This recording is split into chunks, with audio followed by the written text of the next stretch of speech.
چطور؟ خیلی خوش اومده توی این ولاگ.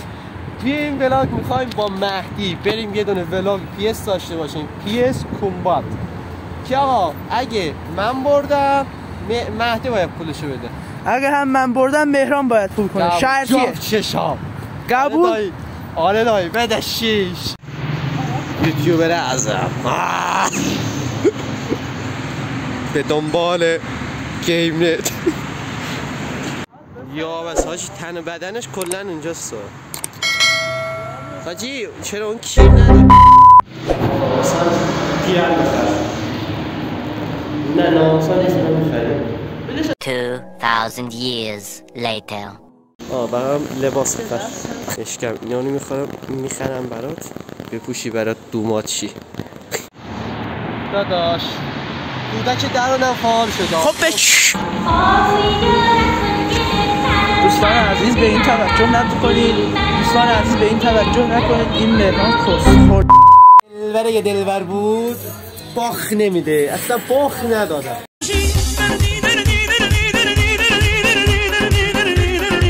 کس میگه. آقا ترکیبم درست کنی هیچ وقت بهم نمیرسه، هیچ وقت در حد من نیست. ببین بیل، سوارز، مسی، نیستا، اینیستا، مانه، بعد خیلی یادم نواس، وارام، چی بگم خدایا، کوان، ایسکو، یا بنزما. چه بنزما ندیدم پشمو. بنزما بندازم روی سوارز، بنزما هم خوبه. دوستان بعد از همه چیز اینو بهتون بگم، گوشی من یه مشکلی داره که نمیتونم زیاد ادیت خاصی بزنم. من ادیتم اگه ویدیو گربی نگاه کنی خیلی بهتر از اینه، چون با این شات الان اینو میزنم، اون یکی ها رو با یه برنامه دیگه ای میزدم. خیلی الان اوضاع خیلی بده. این که تنها راه هم اینه که فقط حمایت کنید چنلم به درآمد برسه، مونتایز شه. واقعا خیلی دوست دارم. حتی شما باید دوست داشته باشی که یک دل جوونی که دلش به شما بنده و به امید شما بنده رو شما خوشحالش کنی.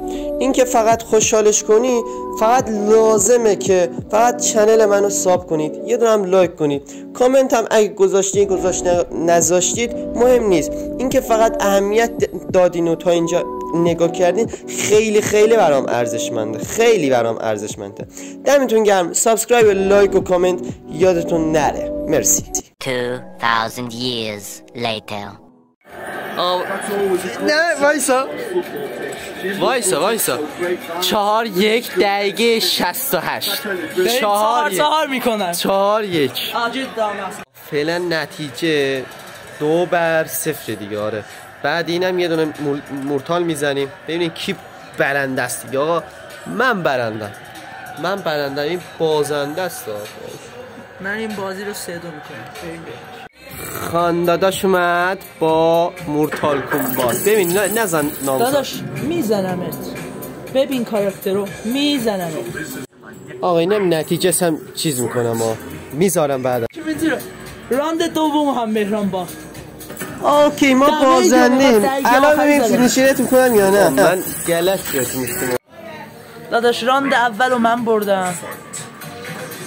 نزن نامرد نزن. این راندو من باختم. گابوس به خاطر این دلبر بازم میبازدید. خیلی تا اینجا زحمت کشیدید، نگاه کردین، دمتون گرم. ایشالله مساوی شدیم دیگه، ایشالله تا ولاگ های بعدی. فعلا خداحافظ.